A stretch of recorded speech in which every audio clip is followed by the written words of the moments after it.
ಗುರುಭ್ಯೋ ನಮಃ. ವಿಘ್ನೇಶ್ವರ ವಾಗ್ದೇವಿ ಪರಮಾತ್ಮನ ಪಾದಕ್ಕೆ ನಮಸ್ಕಾರವನ್ನ ಮಾಡ್ತಾ, ಗುರು ಹಿರಿಯರನ್ನ ಆರಾಧ್ಯ ದೇವರನ್ನ ಮನಸ್ಸಲ್ಲಿ ಸ್ಮರಣೆಯನ್ನ ಮಾಡ್ತಾ ಇವತ್ತಿನ ತರಗತಿಯನ್ನ ಪ್ರಾರಂಭ ಮಾಡೋಣ. ನಾವೆಲ್ಲ ವನವಾಸದಲ್ಲಿದ್ವಿ. ಇಂದಿನ ಸಂಚಿಕೆಯಲ್ಲಿ ಯುಧಿಷ್ಠಿರ ಭೀಮನ ಮಾತುಗಳನ್ನ ನಾವು ಕೇಳಿಸ್ಕೊಂಡಿದ್ವಿ. ಭೀಮನ ಆಕ್ರೋಶ, ಯುಧಿಷ್ಠಿರನ ತಾಳ್ಮೆ. ಆ ಮಾತು ಹಾಗೆ ಮುಂದುವರಿಯುತ್ತೆ. ಏನಾಗತ್ತೆ ಅಂದ್ರೆ, ಭೀಮ ಆಲೋಚನೆ ಮಾಡ್ತಾನೆ. ಯಾವ ಮಾತಿಗೆ ಅಂದ್ರೆ, ಕಬ್ಬಿಣ ಕಾದಾಗ ಮಾತ್ರ ಮಾತ್ ಕೇಳೋ ತರ, ಅಥವಾ ಅದ್ರ ಸಮಯ ಬಂದಾಗ ಮಾತ್ರ ಅದು ಬಗ್ಗೋ ತರ ನಾವು ಕೂಡ ಕಾಯ್ಬೇಕಾಗತ್ತೆ ಅನ್ನೋ ಮಾತು ಭೀಮನಿಗೆ ಒಂದು ಸ್ವಲ್ಪ ಮಟ್ಟಿಗೆ ಸಮಾಧಾನವನ್ನ ನೀಡುತ್ತೆ. ಯುಧಿಷ್ಠಿರನ ವಿವೇಚನೆಗೆ ಬೆರಗಾಗ್ತಾನೆ. ಅಣ್ಣನಿಗೂ ಬುದ್ಧಿ ಇದೆ ಅಂತ ಲೆಕ್ಕಾಚಾರ ಹಾಕ್ತಾನೆ. ಆದ್ರೆ ಯಾಕೆ ಯಾವಾಗ್ಲೂ ದೈವಬಲ ದೈವಬಲ ಅಂತಿರ್ತಾನೆ? ದೈವಬಲ ನಂಬ್ಕೊಂಡ್ ಕೂತಿದ್ರ ಆಗತ್ತಾ? ಬೇರೆದು ನಾವು ನಂಬೇಕಲ್ವಾ ಅಂತ ಮೌನವಾಗಿದ್ದಾಗ ಅವನ ಮೌನ ಅರ್ಥ ಆಗುತ್ತೆ. ಯಾರಿಗ ಅರ್ಥ ಆಗುತ್ತೆ? ಯುಧಿಷ್ಠಿರನಿಗೆ. ಆಗ ಮಾತಾಡ್ತಾನೆ, ಅಲ್ಲಪ್ಪ, ದೈವ ಅಂದ್ರೆ ದೇವರು ಯಾವುದನ್ನು ಕೂಡ ನೇರವಾಗಿ ಅದನ್ ಮಾಡು ಇದನ್ ಮಾಡು ಅಂತ ಬಂದ್ ಯಾರಿಗೂ ಹೇಳಲ್ಲ. ಅದು ಮನುಷ್ಯರನ್ನ, ಸಂದರ್ಭವನ್ನ ಆಶ್ರಯಿಸುತ್ತೆ. ದೇವರು ಎಲ್ಲಿರ್ತಾನೆ ಅಂದ್ರೆ, ಒಂದು ಸಂದರ್ಭದಲ್ಲಿ ಇರ್ತಾನೆ, ಒಂದು ಸಿಚುಯೇಷನ್ ಅಲ್ಲಿ ಇರ್ತಾನೆ, ಜೊತೆಗೆ ನಮ್ ಜೊತೆ ಕೂಡ ಇರ್ತಾನೆ ಅವನು. ಹಂಗಾದ್ರೆ ಅವನು ಇರ್ತಾನೆ ಅಂದ್ರೆ ನಾವು ವೆಪನ್ಸ್, ಉಪಕರಣಗಳಾಗಿರ್ತೀವಿ ಮನುಷ್ಯರು. ಯಾ ಪರ್ಟಿಕ್ಯುಲರ್ ಆಗಿ ಯಾವ ಸಂದರ್ಭದಲ್ಲಿ ದೇವ್ರು ನಮ್ ಜೊತೆ ಇರ್ತಾನೆ? ಅದು ಸೃಷ್ಟಿ ಹೊಣೆ. ಮನುಷ್ಯ ಯಾಕೆ ಬೇಕು ದೇವ್ರಿಗಾಗಾದ್ರೆ? ದೇವ್ರೇ ಮಾಡ್ಬೋದಲ್ವಾ? ಮನುಷ್ಯ ಹಾಗಾದ್ರೆ ಬರೀ ಗೊಂಬೆನಾ ಅಥವಾ ನಿಸ್ಸಹಾಯಕವಾದಂತಹ ಪ್ರಾಣಿನ? ಎಲ್ಲ ದೇವ್ರು ಮಾಡ್ತಾನೆ, ನಮ್ ಕೈಲಿ ಏನೂ ಇಲ್ಲ. ಮನುಷ್ಯರ ಜೀವ ಉಳ್ಸಕ್ಕಾಗತ್ತಾ? ಹೋಗಿರೋ ಜೀವನ. ಪ್ರಕೃತಿಲಿ ಏನ್ ಬೇಕಾದ್ರೂ ಬದಲಾವಣೆಯನ್ನ ಮಾಡಕ್ಕಾಗತ್ತ ನಾವು? ಮಳೆ ಬರೋದ್ ತಡೆಯಕ್ಕಾಗತ್ತಾ? ಬಿಸಿಲು ಬರೋದ್ ತಡೆಯಕ್ಕಾಗತ್ತಾ? ಗಾಳಿ ಬೀಸೋದ್ ತಡೆಯಕ್ಕಾಗತ್ತಾ? ಅಂದ್ಮೇಲೆ ಮನುಷ್ಯ ನಿಸ್ಸಹಾಯಕನ? ಅವನ ಕೈಲಿ ಏನೂ ಆಗಲ್ವಾ? ಮನುಷ್ಯನಿಗೆ ಭೂಲೋಕದಲ್ಲಿ ಈ ನರಳಾಟ ಯಾಕೆ? ಯಾವ ಕಾರಣದಿಂದ ಇಷ್ಟೊಂದೆಲ್ಲ ಕಷ್ಟ ಅಥವಾ ಬೇರೆ ಬೇರೆ ರೀತಿಯಾದಂತ ಸಮಸ್ಯೆಗಳನ್ನು ಎದುರಿಸ್ತಾ ಇದ್ದಾನೆ? ಏನ್ ಅಪರಾಧ ಮಾಡಿದ್ದಾರೆ ಪ್ರತಿಯೊಬ್ರು ಕೂಡ? ಮನುಷ್ಯ ನರಳೋದನ್ನ ನೋಡಿ ದೈವ ಖುಷಿ ಪಡುತ್ತಾ? ಹಾಗಾದ್ರೆ ದೇವರಿಗೆ ನಾವು ನರಳಾಡೋದ್ ನೋಡೋದೇ ಒಂದು ಭಾಗ್ಯನಾ? ಏನ್ ಅಪರಾಧ? ಕರುಣೆ ಇಲ್ವಾ ಹಾಗಾದ್ರೆ ದೇವರಿಗೆ? ನರಳ್ತಾ ಇರ್ತೀವಲ್ವಾ, ಅಳ್ತಿರ್ತೀವಿ, ಗೋಳಾಡ್ತಿರ್ತೀವಿ, ಕರುಣೆ ಇಲ್ವಾ ಭಗವಂತನಿಗೆ? ಯಾವ ಕಾರಣಕ್ಕಾಗಿ ಈ ಆಟ ಆಡ್ತಾ ಇದ್ದೇನೆ? ನಾವೊಂದ್ ಲೆಕ್ಕ ಮಾಡ್ತೀವಿ, ಹೀಗೆ ಇರುತ್ತೆ ಬದುಕು ಅಂತ. ಆದ್ರೆ ಹಾಗಿರೋದೇ ಇಲ್ವೇ? ದೈವದ ಲೆಕ್ಕನೇ ಬೇರೆ ಇರುತ್ತಲ್ಲ. ದೈವದ ಇತಿಹಾಸ ರಚನೆಯ ಗುಟ್ಟೇನು ಅಂದ್ರೆ, ಏನು ಭಗವಂತ ಆಲೋಚನೆ ಮಾಡಿದ್ದಾನೆ? ಮುಂದೆ ಹೇಗಾಗುತ್ತೆ ಈ ಲೋಕ ಹೇಗಿರುತ್ತೆ? ನಮಗೆ ನಮ್ಮ ಸಂಕಟ ಕಾಲಗಳಲ್ಲಿ ಈ ಎಲ್ಲಾ ಪ್ರಶ್ನೆ ಬಂದಿದ್ಯೋ ಬಂದಿಲ್ವೋ ನಿಮ್ಮೆಲ್ರ ಮನ್ಸಲ್ಲೂ ಕೂಡ? ನಾನು ಇಷ್ಟೊತ್ತು ಕೇಳಿದಂತ ಪ್ರಶ್ನೆ ಬಂದಿದ್ಯಾ? ಬಂದಿರುತ್ತೆ. ಮೌನವಾಗಾದ್ರೂ ಮನಸ್ಸೊಳಗಡೆನಾದ್ರೂ ಎಲ್ಲ ಪ್ರಶ್ನೆಗಳನ್ನ ಆಲೋಚನೆ ಮಾಡ್ತೀರಾ? ಸರ್ವೇ ಸಾಮಾನ್ಯ. ಭೀಮ ಹೇಳ್ತಾನೆ, ಅಣ್ಣ, ಸಮಸ್ಯೆಗಳನ್ನೆಲ್ಲ ಅಂದ್ರೆ ಬದುಕಲ್ಲಿ ನಮ್ಗೆ ಏನೇನೆಲ್ಲ ಕಷ್ಟ ಬಂದಿದ್ಯಲ್ಲ, ಇದನ್ನೆಲ್ಲ ತತ್ವಚಿಂತನೆ, ತತ್ವಶಾಸ್ತ್ರ ಪರಿಹಾರ ಮಾಡುತ್ತೆ ಅಂತ ಕೂತ್ಕೊಳ್ಳೋದು ಭ್ರಮೆ ಅಲ್ವಾ? ಭ್ರಮೇಲ್ ಬದುಕಂಗಾಗಲ್ವಾ ನಾವು? ಯಾರು ಬಂದ್ ಕಾಪಾಡ್ತಾರೆ ನಮ್ಮನ್ನ ಹಾಗಾದ್ರೆ? ಹಾಗಾದ್ರೆ ನೀನ್ ಆಲೋಚನೆ ಮಾಡ್ದೆ ಆಗ್ಬಿಡುತ್ತಾ ಭೀಮಾ? ನೀನ್ ಹೇಳ್ತಾ ಇದ್ಯಾ ಚಿಂತನೆ ಮಾಡಬಾರ್ದು, ಚಿಂತನೆನೆ ಮಾಡಬಾರ್ದು ಅಂತ ಇದ್ಯಾ? ಚಿಂತನೆ ಮಾಡದೇ ಇದ್ರೆ ಮೂರ್ಖತನ ಅಲ್ವಾ ಅದು? ಬರೀ ಚಿಂತನೆಯಲ್ಲಿ ಕಾಲ ಕಳೆಯೋದಷ್ಟೇ ನಾನ್ ಟೀಕ್ಸಿದ್ದು, ಮಾಡಬಾರ್ದು ಅಂತ ನಾನ್ ಹೇಳಿಲ್ಲ ಅಣ್ಣ. ನ್ಯಾಯಬದ್ಧವಾದ ಉಪಾಯ ಇದೆ. ನೀನ್ ಒಪ್ತೀಯೋ ಇಲ್ವೋ ಹೇಳ. ಹೇಳು. ನಾವು ವನವಾಸಕ್ಕೆ ಬಂದು ಇದೀಗ 13 ತಿಂಗಳಾಯ್ತು. ಎಷ್ಟು? 13 ತಿಂಗಳಾಗೋಯ್ತು. ಹೌದು. ಈಗೇನು? ಒಂದು ನ್ಯಾಯದಂತೆ ನಮ್ಮ ಅವಧಿ ಪೂರ್ತಿ ಆಯ್ತಲ್ಲ. 12 ವರ್ಷ ವನವಾಸ, 1 ವರ್ಷ ಅಜ್ಞಾತವಾಸ. ಅದಕ್ಕೆ ಪರ್ಯಾಯವಾಗಿ ಏನಾದ್ರೂ ಉಪಾಯ ಅಂದ್ರೆ 12 ತಿಂಗಳು ಪ್ಲಸ್ 1 ತಿಂಗಳು ಅಜ್ಞಾತವಾಸನೂ ಆಯ್ತು, ವನವಾಸನೂ ಆಯ್ತು. ಪರ್ಯಾಯ ಕೋಷ್ಟಕ ಆಯ್ತಲ್ಲ. ಸೋಮಯಾಗ ಕಾಲದಲ್ಲಿ ಅಂದ್ರೆ ಒಂದು ಹೋಮ ಮಾಡಬೇಕು, ಅದಕ್ಕೆ ಸೋಮಲತೆ ಏನೋ ಒಂದು ಸಿಗಬೇಕು. ಸೋಮಲತೆ ಅಂತಕ್ಕಂಥ ಒಂದು ರೀತಿಯಾದಂತ ಸಸ್ಯ ಜಾತಿ, ಅದು ಸಿಗಲ್ಲ ಅಂತ ಪೂತಿಕಾಲತೆನ ಬಳಸ್ತಾರೆ. ಈಗ ಹೋಮದಲ್ಲಿ ಏನೇನೋ ಹಾಕಬೇಕು ಅಂತಿರುತ್ತೆ, ಕಾಡ್ಗೋಗಿ ಅದನ್ನ ತರಕ್ಕಾಗಲ್ಲ. ಅದರ ಪರ್ಯಾಯವಾಗಿ ನಾವೇನೋ ಒಂದು ಬಳಸಲ್ವಾ, ದೇವ್ರು ಒಪ್ಕೊಂಡ್ಬಿಡ್ತಾನೆ ಅಂತ. ಹಾಗೆ ನಾವ್ ಯಾಕೆ ಪರ್ಯಾಯವಾಗಿ ಯೋಚನೆ ಮಾಡಬಾರ್ದು? ಸಂವತ್ಸರಕ್ಕೆ ಮಾಸ ಪ್ರತಿನಿಧಿ ಅಂತ ಹೇಳ್ತಾರೆ. ಹಾಗೇನೆ ನಮ್ಮ ವ್ಯಾಜ್ಯ ಪರಿಹಾರ ಆಗ್ಲಿ, ಇಲ್ಲ ಕೌರವರ ನಾಶ ಆಗ್ಲಿ, ನಾನ್ ಧರ್ಮ ಹಾನಿ ಮಾಡು ಅಂತ ಹೇಳ್ತಾ ಇಲ್ಲ. ನಾವ್ 13 ತಿಂಗಳೇ 13 ವರ್ಷ ಅನ್ಕೊಂಡ್ಬಿಟ್ಟು ಹೋಗಿ ಹೋಮ ಮಾಡೋಣ, ದಾನ ಮಾಡೋಣ, ಪ್ರಾಯಶ್ಚಿತ್ತ ಕರ್ಮ ಮಾಡ್ಕೊಳ್ಳೋಣ. ಯಾಕೆ ಇರ್ಬೇಕು ಇಷ್ಟು ವರ್ಷ ನಾವು ಕಾಡಲ್ಲಿ? ಅದಕ್ಕೆ ಯುಧಿಷ್ಠಿರ ಹೇಳ್ತಾನೆ, ನನ್ಗೆ ಯಾವ್ದೂ ಇದು ಗೊತ್ತಿಲ್ಲ ಅಂತ ಅನ್ಕೊಂಡಿದ್ಯಾ ಭೀಮಾ? ರಾಜಧರ್ಮದಲ್ಲಿ ಪರ್ಯಾಯ ರೀತಿ ಅನ್ನೋದಿಲ್ಲ. ನೀನ್ ಯಾವ ರೀತಿ ಹೇಳ್ತಾ ಇದ್ಯಾ ಅಂದ್ರೆ, ಕಷ್ಟ ಬಂದ್ಬಿಟ್ಟಿದೆ ನನಗೆ, ದೇವ್ರೆ ಎಷ್ಟು ವರ್ಷ ಅನುಭವಿಸ್ಬೇಕು ಕಷ್ಟ, ವಿಧಿ ಎಷ್ಟು ವರ್ಷ ಬರ್ದಿದ್ದಾನೆ ನೋಡು. 21 ವರ್ಷ ನೀನ್ ಬದುಕಲ್ಲಿ ಕಷ್ಟ, ಮದುವೆ ಆದ್ಮೇಲೆ 21 ವರ್ಷ ಕಷ್ಟ ಅನುಭವಿಸ್ಬೇಕು. 21 ದಿವಸ ಅನುಭವಿಸ್ಬಿಡ್ತೀನಿ, ಅದನ್ನೇ 21 ವರ್ಷ ಮಾಡ್ಕೊಬಿಡು ಅಂತ ಹೇಳ್ದಾಗೆ.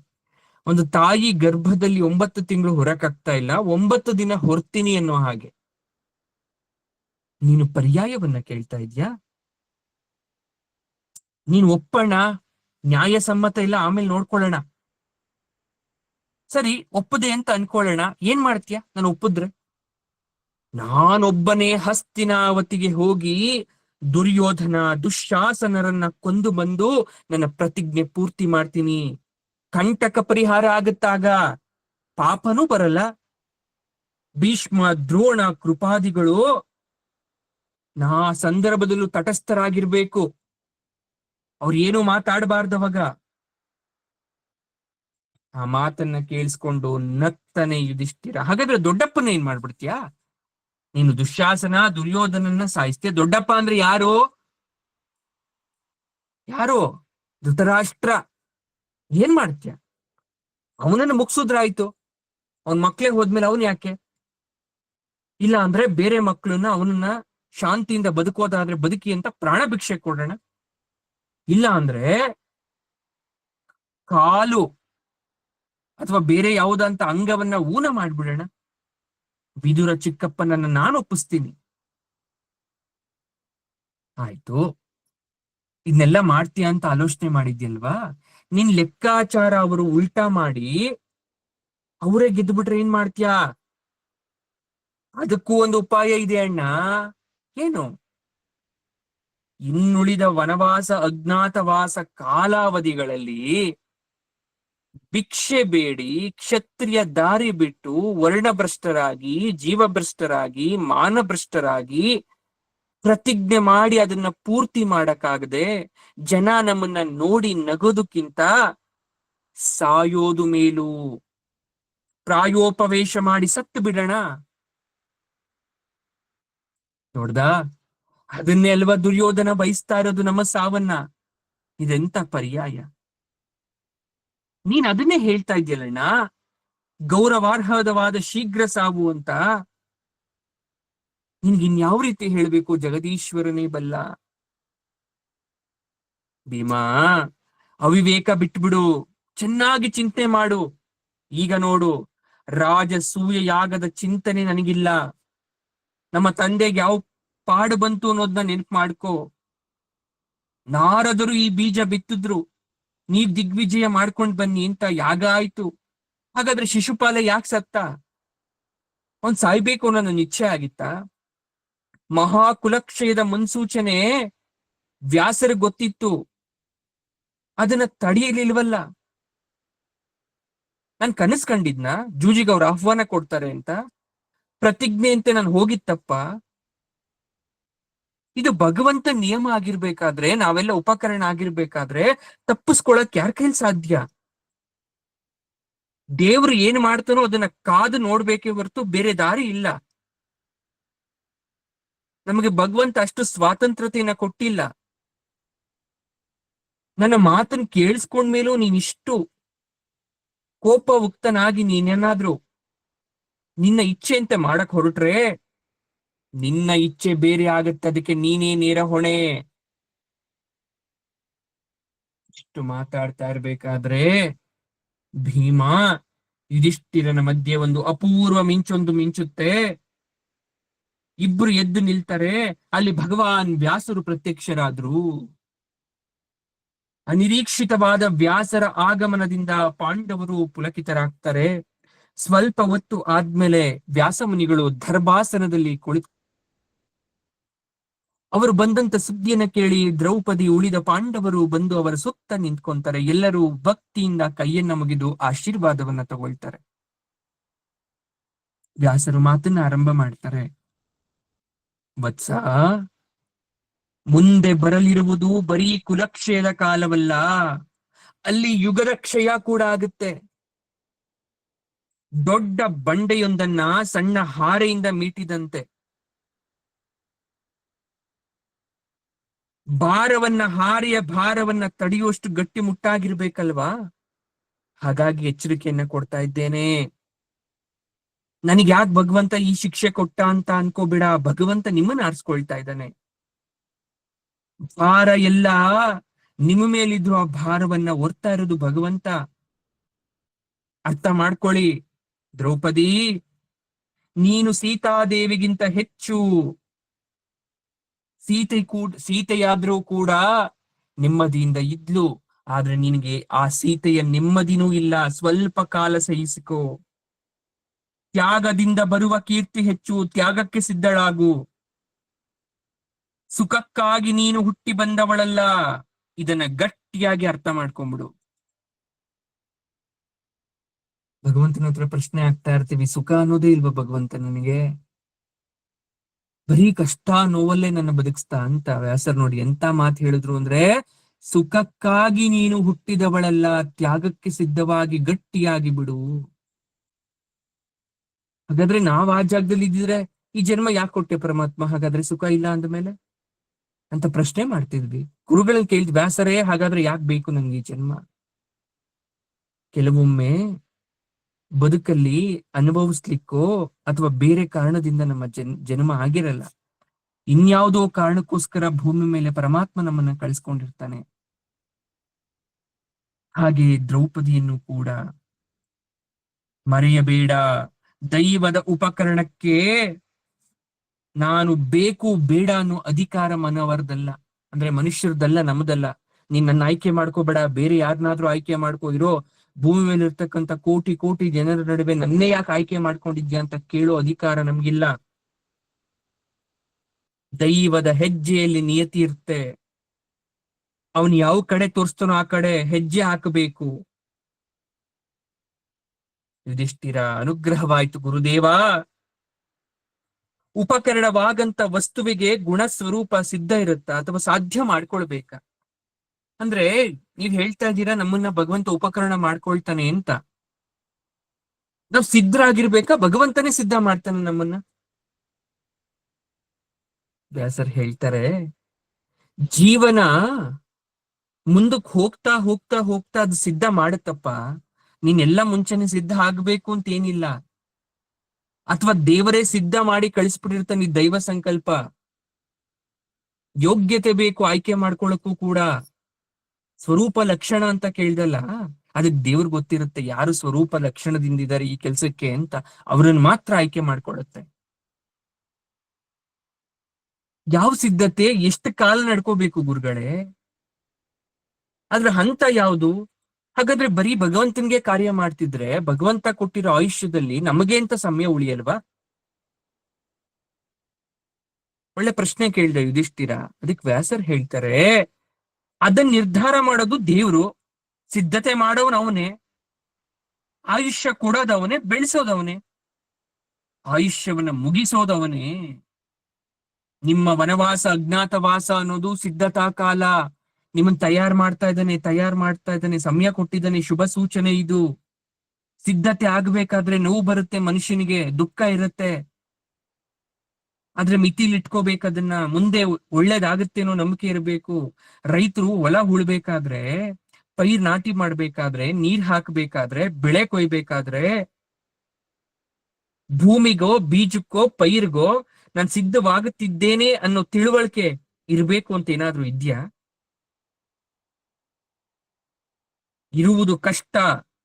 ನೋಡೋರ್ಗೆ ಅದು ಸಾಮಾನ್ಯವಾಗಿದ್ರು ಅನುಭವಿಸೋರ್ ಕಷ್ಟ ಅಂತ ಅನ್ಸ್ತಿರುತ್ತೆ. ಇಲ್ಲ ಅಂದ್ರೆ ಜೀವನದಲ್ಲಿ ಹಿಂಸೆ ನೋವು ಇದ್ದೇ ಇದೆಯಲ್ಲ. ಹಾಗಾಗಿ ಭಗವಂತನ ದಾರಿಯಲ್ಲಿ ನಡೆಯೋದನ್ನ ಅಭ್ಯಾಸ ಮಾಡ್ಕೊಳ್ಳಿ. ನಿಮ್ಗೊಂದ್ ಮಂತ್ರ ಹೇಳ್ಕೊಡ್ತೇನೆ, ಅರ್ಜುನನಿಗೂ ಸ್ವೀಕರಿಸಲು ಎಲ್ರಿಗೂ ಹೇಳ್ತೀನಿ, ಸ್ನಾನ ಮಾಡ್ಕೊಂಡ್ ಬನ್ನಿ. ಪಾಂಡವರು ಹೋಗಿ ಶುಚಿರ್ಭೂತರಾಗಿ ಮುಡಿಯುಟ್ಟು ಬಂದು ವ್ಯಾಸರ ಹತ್ರ ಕೂತ್ಕೊಂಡಾಗ ವ್ಯಾಸರು ಉಪದೇಶವನ್ನ ನೀಡ್ತಾರೆ.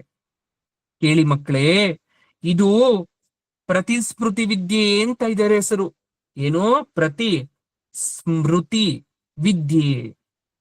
ಇದರ ಬಲದಿಂದ ನಿಮಗೆ ವರುಣ, ಕುಬೇರ, ಯಮ, ರುದ್ರ ದೇವತೆಗಳು ಪ್ರತ್ಯಕ್ಷರಾಗ್ತಾರೆ.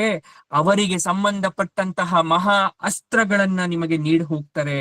ಇವು ಧರ್ಮ ಶತ್ರುಗಳಲ್ಲ. ಅರ್ಜುನ, ನೀನು ನಾರಾಯಣ ಸಖ ನರ, ಲೋಕಪಾಲಕರು ನಿನಗೆ ಒಲಿತಾರಪ್ಪ. ನೀನು ಮಾಡ್ತಾ ಇರೋದೆಲ್ಲ ಅವನ ಕಾರ್ಯ. ಬರಲಿರುವ ಯುದ್ಧದಲ್ಲಿ ಗೆಲ್ಲಬೇಕಾದರೂ ಅವರೇ.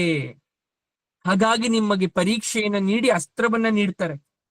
ವನವಾಸ ಕಾಲ ಪೂರ್ತಿ ನಿಮಗಿನ್ನು ನಾನಾ ಪರೀಕ್ಷೆಗಳು ಬರ್ತಾ ಹೋಗುತ್ತೆ, ಎದುರುಬೇಡಿ ಯಾವುದಕ್ಕೂನು.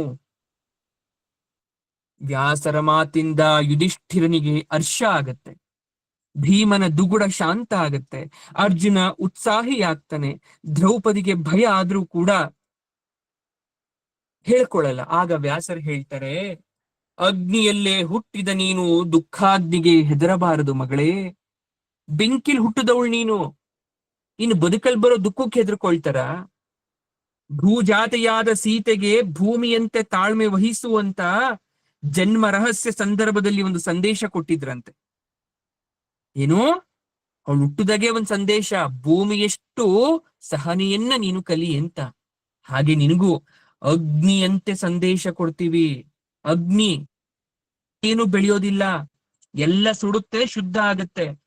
ಮುಂದಿನ ಸೃಷ್ಟಿಗೆ ಭೂಮಿ ಅದಾಗಬೇಕು ಅಂದ್ರೆ ಎಲ್ಲ ಸುಟ್ಟು ಭಸ್ಮ ಆಗಬೇಕು, ಕಾಡು ಮುಳ್ಳು ಸುಡಬೇಕು, ಮತ್ತೆ ಮಳೆಯಾದಾಗ ಜೀವ ತುಂಬಿ ಭೂಮಿ ಮೇಲೆ ಹೊಸ ಜೀವಿಗಳು ಹುಟ್ಟಿ ಬರ್ಬೇಕು. ಇದಕ್ಕೆ ಸಿದ್ಧಳಾಗು ಅಂತ ಹೇಳಿದ್ರು. ಅಷ್ಟೇ ಅಲ್ಲ, ಅಗ್ನಿಯ ಪ್ರಸಾದ ಏನು, ಅಗ್ನಿಗ್ ನೀವೇನಾದ್ರೂ ಹಾಕಿದ್ರೆ ಅದು ನಿಮ್ಗೇನ್ ಕೊಡುತ್ತೆ? ಪ್ರಸಾದ ರೂಪದಲ್ಲಿ ಬೂದಿಯನ್ನ ಕೊಡುತ್ತೆ. ಅದನ್ನ ಅಗ್ನಿ ಅನುಭವಿಸುತ್ತಾ? ಸುಡೋದ್ ಅಗ್ನಿ, ಪ್ರಸಾದ ಬೇರೆಯವ್ರಿಗೆ, ಬೂದಿ ಬೇರೆಯವ್ರಿಗೆ. ಅಂದ್ರೆ ಮನಸ್ಸು ಗಟ್ಟಿ ಮಾಡ್ಕೋ. ಇನ್ನೊಂದು ಮಾತು, ಪರಿಭಾವದ ಆಚೆಗೂ ನೋವಿದೆ. ಇದು ಬೇರೆ ನೋವು, ಬದುಕಲ್ಲಿ ಒಂದ್ ರೀತಿ ನೋವಲ್ಲ. ನೋವಿನ ಆಚೆಗೆ ಮತ್ತೊಂದು ನೋವು ಕಾದ್ ಕುತ್ಕೊಂಡಿರುತ್ತೆ. ನಾವು ಬೆಂಕಿ ಸುಡ್ತಿದೆ ಅಂತ ಅನ್ಕೊಂತೀವಿ, ಸುಟ್ಟಾದ್ಮೇಲೆ ಸಿಗೋ ಬೂದಿ ಕೂಡ ಪ್ರಸಾದ. ಒಂದೇ ಕಡೆ ತಾಪಸರು ನೆಲೆಸಬಾರ್ದು, ಇದು ನಿಮ್ಗೆ ಹಿತವಲ್ಲ ಅಂತ ವ್ಯಾಸರು ಅವ್ರಿಗೆಲ್ಲರಿಗೂ ಕೂಡ ಹಿತವಚನವನ್ನ ಕೊಟ್ಟು ಹೊರಟು ಹೋಗ್ತಾರೆ. ಈ ಕಡೆ ವ್ಯಾಸರು ಹೊರಟು 1 ವಾರ ಕಾಲ ಆಯ್ತು. ಈಗ ಅಸ್ತ್ರವನ್ನ ಸಂಪಾದನೆ ಮಾಡಬೇಕು. ಎಲ್ರೂ ಕೂತ್ಕೊಂಡು ಅಣ್ಣ ತಮ್ಮಂದಿರಲ್ಲ, ಇದಕ್ಕೆ ಸೂಕ್ತವಾದ ವ್ಯಕ್ತಿ ಅರ್ಜುನ. ಅರ್ಜುನ ಹೋಗಿ ತಪಸ್ಸನ್ನ ಮಾಡಿ ತರಬೇಕು ಅಂತ ಮಾತಾಡ್ಕೊಳ್ತಾ ಇದ್ದಾರೆ. ಅಣ್ಣ ತಮ್ಮಂದಿರೆಲ್ಲ ಹೇಳಿದ್ಮೇಲೆ ಇಲ್ಲ ಅನ್ನಕ್ಕಾಗ್ತಾ ಇಲ್ಲ, ಹೋಗಿ ಬರ್ತೇನೆ ಅಂತ ಹೇಳ್ದ. ಆದ್ರೆ ಸ್ವಲ್ಪ ದಿವಸ ಆಯ್ತು, ಯುಧಿಷ್ಠಿರ ಕರೀಲಿಲ್ಲ, ಆಶೀರ್ವಾದ ಮಾಡ್ಲಿಲ್ಲ ಇವನಿಗೆ. ಧರ್ಮ ಸಂಕಟ ಆಯ್ತು ಅರ್ಜುನನಿಗೊಂಥರ ಮನ್ಸಲ್ಲಿ. ದ್ರೌಪದಿ ನೆನಪಾಯ್ತು, ಯಾಕಂದ್ರೆ ಮತ್ಸ್ಯಯಂತ್ರ ಭೇದಿಸಿದವನು ಅರ್ಜುನ. ಇಂದ್ರಪ್ರಸ್ಥದಲ್ಲಿ ರಾಜ್ಯ ಸ್ಥಾಪನೆ ಮಾಡಿದ್ದು ಮೊದಲು ಅರ್ಜುನ. ದಿಗ್ವಿಜಯಕ್ಕಾಗಿ ಹೋಗಿ ದ್ರೌಪದಿ ವಿಯೋಗ ಆಗಿತ್ತು. 12 ವರ್ಷ ಕಾಲ ಅವನು ಎಲ್ಲೆಲ್ಲೋ ಅಲಿಬೇಕಾಗಿತ್ತು. ಎಲ್ರಿಗೂ ಒಂದ್ ರೀತಿ ವನವಾಸ ಆದ್ರೆ ಅರ್ಜುನನಿಗೆ ಬೇರೆ ರೀತಿ ವನವಾಸ. ಮನ್ಸಲ್ಲಿ ಏನೇನೋ ಆಲೋಚನೆ, ದೇವತಾ ಪ್ರತ್ಯಕ್ಷಕ್ಕೆ ಎಷ್ಟು ಕಾಲಕ್ಕಾಗಬಹುದೋ, ವನವಾಸ ಮುಗಿಯುವಷ್ಟರಲ್ಲಿ ಹಿಂದಿರುಗಿ ಬರಕ್ಕಾಗುತ್ತೋ ಇಲ್ವೋ, ಇದೆಲ್ಲ ದೇವತೆಗಳಿಗೆ ಹೇಳೋರು ಯಾರು? ದೇವತೆಗಳೇ ಇದನ್ನೆಲ್ಲ ಅರ್ಥ ಮಾಡ್ಕೊಂಡು ಅವರೇ ಬಂದು ಅನುಗ್ರಹ ಮಾಡಕ್ಕೆ ಸಾಧ್ಯನಾ? ಹೋಗ್ಲಿ, ಎಲ್ಗ್ ಹೋಗ್ಬೇಕು ನಾನು? ಪಾಂಚಾಲಿಯನ ಮನ್ಸನ್ನ ಹೇಗ್ ಒಲಿಸ್ಲಿ ನಾನು ನಿನ್ ಬಿಟ್ಟು ಹೋಗ್ತೀನಿ ಅಂತ? ಯಾಕಂದ್ರೆ ಅವಳಿಗೆ ಪಾರ್ಥನ ಮೇಲೆ ವಿಶೇಷವಾದ ಮಮತೆ ಮೋಹ ಇದ್ದಿದ್ದು ಎಲ್ರಿಗೂ ಗೊತ್ತಿತ್ತು. ಈ ಎಲ್ಲ ಆಲೋಚನೆಯನ್ನ ಮಾಡಿ ವ್ಯಾಸರು ಹೇಳ್ದೊಂದಂತ ಮಾತು ನೆನಪಾಯ್ತು. ಹಾಗಂತ ಬಿಟ್ಟು ಹೋಗಂಗೂ ಇಲ್ಲ, ಹೋಗಿ ಸಂಪಾದನೆ ಮಾಡ್ಕೊಂಡೇ ಬರಬೇಕು. ಪಾಂಚಾಲಿ ಅಗ್ನಿಯಲ್ಲೇ ಹುಟ್ಟಿದವಳಿಗೆ ದುಃಖಾಗ್ನಿಯ ಭಯ ಇರಬಾರ್ದು ಅಂತ ಹೇಳ್ಬಿಟ್ರಲ್ಲ. ಇನ್ನೇನ್ ದುಃಖಾಗ್ನಿ ಬರುತ್ತೋ, ಇನ್ನೇನ್ ಆಗುತ್ತೋ? ಸೀತೆ ತರ ಅವಳು ಭೂಜಾತೆ, ನೀನು ಅಗ್ನಿ ಜಾತೆ ಅಂತ ಹೋಗ್ಬಿಟ್ರಲ್ಲ. ಮಣ್ಣಲ್ಲಿ ಜನಿಸಿದವಳು ಮಣ್ಣಾದ್ಲು ಸೀತೆ, ಮಣ್ಣಲ್ಲಿ ಸಿಕ್ತಂತ ಶಿಶು ಅದು ಕಡೆಗೆ ಭೂಮಿ ಒಳಗಡೆ ಹೋದ್ಲು. ಹಾಗಾದ್ರೆ ನಾನು ಅಗ್ನಿಪುತ್ರಿಗೆ ಕೊನೆಗೆ ಅಗ್ನಿಯೇ ಶರಣು ಅನ್ನೋದ? ಈ ರೀತಿ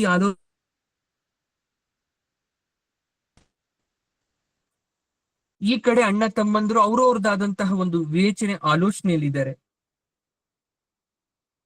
ದ್ರೌಪದಿಗೆ ಏನ್ ಮಾಡ್ಬೇಕು ಅಂತ ಗೊತ್ತಿಲ್ಲ, ಬರೀ ಅದ್ರಲ್ಲೇ ಆಲೋಚನೆ. ಅಗ್ನಿ, ಪ್ರಸಾದ, ಬೂದಿ, ಇದನ್ನೇ ಆಲೋಚನೆ. ಈ ಸಂದರ್ಭ ಸೃಷ್ಟಿಯಾದಾಗ ಹತ್ಕೊಂಡ್ ಕೂತಿದ್ಲು. ಅಲ್ಲಿಗೆ ಯುಧಿಷ್ಠಿರ ಬಂದ, ಪತ್ನಿ ಅಳೋದ್ನ ನೋಡ್ದ. ಯುಧಿಷ್ಠಿರ ಬಂದಿದ್ದನ್ನ ನೋಡಿ ಕಣ್ಣನ್ನ ನೀರನ್ನ ಒರೆಸ್ಕೊಂಡು ಎದ್ದು ನಿಂತ್ಲು. ಯುಧಿಷ್ಠಿರ ಹೇಳ್ತಾನೆ, ನಾನು ನಿನಗೆ ಹೇಳುವ ಮಾತುಗಳಿವೆ, ಹೇಳ. ದ್ರೌಪದಿ ಎದ್ದು ಹೋಗ್ಲಿಕ್ಕೆ ಪ್ರಯತ್ನ ಪಡ್ತಾಳೆ, ಮಾತನ್ನು ಕೇಳಕ್ಕಾಗದೆ. ಎಲ್ಲಿಗೆ ಹೋಗ್ತಾ ಇದ್ಯಾ ನೀನ್? ಎದ್ದೋದ್ರೆ ಯಾರಿಗೆ ಹೇಳಿ ಮಾತನ್ನ? ನನ್ಗೆ ಗೊತ್ತಿದೆ ಸ್ವಾಮಿ ನೀವೇನು ಹೇಳ್ತೀರಾ ಅಂತ. ತ್ಯಾಗ ಮಾಡು, ಸಹಿಸಿಗೋ, ಕ್ಷಮಾಗುಣ ಕಲ್ತ್ಕೋ. ದುಷ್ಟರಿಲ್ಲದ ಜಗತ್ತಿಲ್ಲ, ವಿಧಿ ಪ್ರಬಲವಾಗಿದೆ, ಸತ್ಯಕ್ಕೆ ಜಯ, ಧರ್ಮಕ್ಕೆ ಕಾಲ ಕೂಡಿ ಬರ್ಬೇಕು ಅನ್ನೋದಲ್ವಾ? ನನಗಿದನ್ನ ಕೇಳಿ ಕೇಳಿ ಸಾಕಾಗಿದೆ, ಇನ್ನೆಷ್ಟು ಕೇಳೋದು? ಯಾಕೆ ದ್ರೌಪದಿ ಕೋಪ? ಯಾಕೆ ಈ ರೀತಿ ಸಿಡುತ್ತಾ ಇದ್ಯಾ ನೀನು? ನಾನು ಅಗ್ನಿಪುತ್ರಿ ಅಂತ ವ್ಯಾಸರು ಎಲ್ಲರಿಗೂ ನೆನಪಿಸಿದ ಮೇಲೆ ಅದ್ ನನ್ ಸ್ವಭಾವ ಅಂತ ಗೊತ್ತಾಯ್ತಾ? ಅಗ್ನಿಗೆ ಯಾವತ್ತಾದ್ರೂ ಕ್ಷಮಾಗುಣ ಇದ್ಯಾ? ಆರಿದಾಗ ಮಾತ್ರ ಅದು ಶಾಂತಿ ಆಗುತ್ತೆ. ಆರಿಸೋದು ನಿಮ್ ಕೈಲಿದೆ, ಬೇಗ ಮಾಡಿ ಮುಗಿಸ್ಬಿಡಿ.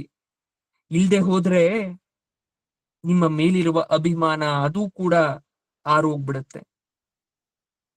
ಆ ಕ್ಷಣದಲ್ಲಿ ಅರ್ಜುನ ಬಂದು ಅದನ್ನ ಆಲಿಸ್ತ. ದ್ರೌಪದಿ ಮಾತಾಡ್ತಾಳೆ, ರಾಜಪುತ್ರ, ಜೀವನದಲ್ಲಿ ಸಾಮಾನ್ಯವಾಗಿ ಮೊದಲು ಕೂಡುವುದು, ಆಮೇಲೆ ಅಗಲುವುದು. ದೈವಾಂಶ ಸಂಭೂತರು ನೀವೆಲ್ಲಂತಹ ಮಹಾಪುರುಷನ ಜೊತೆ ಸಂಬಂಧವನ್ನ ಹೊಂದಿರ್ತವರು. ಅಂತವರ ಹೆಂಡತಿಗೆ ನಿರ್ಭಾಗ್ಯರ ಹಣೆನ, ಇಂಥ ಹಣೆ ಬರಹ ಯಾರಿಗ್ ಬೇಕು? ನನ್ನ ಜೀವನವೇ ಅಗಲುವಿಕೆಯಿಂದ ಶುರುವಾಗೋಯ್ತು ಎಲ್ಲರನ್ನ. ಪಾಂಡವರು ಚಕಿತರಾಗ್ತಾರೆ. ಅಷ್ಟರಲ್ಲೇ ಅರ್ಜುನ, ಅಣ್ಣ ನನಗೆ ಅಪ್ಪಣೆಯನ್ನ ಕೊಡು, ನಾನು ದೇವತಾ ಪ್ರತ್ಯಕ್ಷ ಮಾಡಿಕೊಂಡು ಅಸ್ತ್ರಗಳನ್ನ ಪಡೆದು ಬರ್ತೇನೆ ಅಂತ ಪಾದಕ್ಕೆ ನಮಸ್ಕಾರವನ್ನ ಮಾಡ್ತಾನೆ. ಭೀಮ ತನ್ನ ತಮ್ಮನನ್ನ ಆಲಂಗಿಸ್ಕೊಳ್ತಾನೆ. ಮಾದ್ರಿ ಪುತ್ರರು ಅರ್ಜುನನಿಗೆ ವಿದಾಯವನ್ನ ಹೇಳಿ ಆರೋಗ್ಯ ಭಾಗ್ಯವನ್ನ ನೀಡ್ಲಿ ಅಂತ ಅಶ್ವಿನಿ ದೇವತೆಗಳನ್ನ ಪ್ರಾರ್ಥನೆ ಮಾಡ್ತಾರೆ. ಹಿಂದಿರುಗಿ ನೋಡದೆ ಅರ್ಜುನ ಗಾಂಡೀವವನ್ನ ಎತ್ತುಕೊಂಡು ಹೆಗಲಿಗೆ ಬತ್ತಳಿಕೆಯನ್ನ ಬಿಗಿದು ರಥದಲ್ಲಿ ಕುಳಿತು ಮೆಲ್ಲಗೆ ಕುದುರೆಗಳ ಮೇಲೆ ಕೈಯಾಡಿಸ್ತಾನೆ. ಉತ್ತರ ದಿಕ್ಕಿಗೆ ರಥ ಹೊರಡುತ್ತೆ. ಅರ್ಜುನ ದಾರಿಯುದ್ದಕ್ಕೂ ಆದಂತ ವಿಚಾರವನ್ನ ನೆನಪು ಮಾಡ್ಕೊಂಡೇ ಹೋಗ್ತಾ ಇದ್ದ. ಅದಲ್ದೆ ಯಾರಿಗೂ ಗೊತ್ತಿಲ್ದಿರೋ ಹಾಗೆ ಯುಧಿಷ್ಠಿರ ಕೆಲವು ಮಾತುಗಳನ್ನ ಅರ್ಜುನನಿಗೆ ಹೇಳ್ಕೊಟ್ಟಿರ್ತಾನೆ. ನೆನಪಿಡುತ್ತಮ್ಮ, ನಾವು ಆಶ್ರಯಿಸಿದ ಧನುರ್ವೇದಕ್ಕೆ 4 ಪಾದಗಳಿದೆ: ಆಧಾನ, ಸಂಧಾನ, ವಿಸರ್ಗ, ಸಂಹಾರ. ಇವು ಭೀಷ್ಮ, ದ್ರೋಣ, ಕೃಪಾ, ಕರ್ಣ, ಅಶ್ವತ್ಥಾಮರಲ್ಲಿ ಶಾಶ್ವತವಾಗಿ ನೆಲೆಸಿದೆ. ಪರಿಪೂರ್ಣವಾಗಿ ಮುಂದಿನ ಯುದ್ಧದಲ್ಲಿ ನಾವು ಇವರನ್ನ ಎದುರಿಸಬೇಕಾಗತ್ತೆ. ಶತ್ರು ಪಾಳೆಯದಲ್ಲಿ ಮಹಾನುಭಾವರಿದ್ದಾರೆ. ದುರ್ಯೋಧನ ಇವರನ್ನೆಲ್ಲ ಅವನ ಕಡೆ ಸೆಳ್ಕೊಳ್ತಾನೆ. ಭೀಷ್ಮ, ದ್ರೋಣ, ಕೃಪಾ, ಕರ್ಣ, ಅಶ್ವತ್ಥಾಮ, ಈ 5 ಜನ ನಮಗೆ ಪ್ರತ್ಯಸ್ತ್ರಗಳಿರೋ ತರ. ಕಂಡ್ರೆ ಇನ್ನೊಬ್ರಿಗೆ ಆಗದೆ ಇರೋ ತರ ಇದ್ರೂ ಕೂಡ ಮುಂದೊಂದ್ ದಿನ ಎಲ್ಲ ಒಟ್ಟಾಗ್ತಾರೆ. ಆ ರೀತಿ ದಿಗ್ಬಂಧನ ಆಗ್ತಾನೆ ದುರ್ಯೋಧನ. ಇವರನ್ನೆಲ್ಲ ಉಪಶಮನ ಮಾಡ್ಬೇಕಾದ್ರೆ ಮುಖ್ಯವಾಗಿ ನೀನು ಗಳಿಸ್ಕೊಂಡು ಬರ್ಬೇಕು.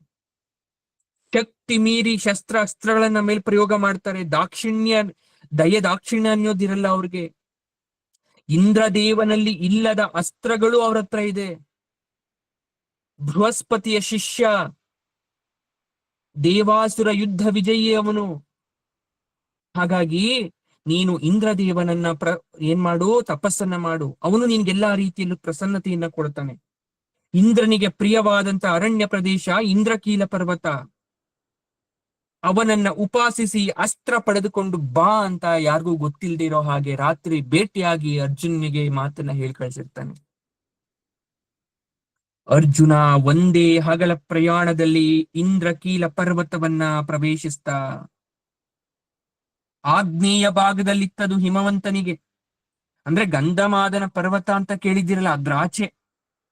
ಅಲ್ಲಲ್ಲಿ ಬ್ರಾಹ್ಮಣ ತಾಪಸರ ಆಶ್ರಮ ಇತ್ತು. ಮಂಗಳ ತೀರ್ಥದ ಕೊಳಗಳಿದ್ವು, ರಮಣೀಯವಾದಂತಹ ವೃಕ್ಷಗಳಿದ್ವು.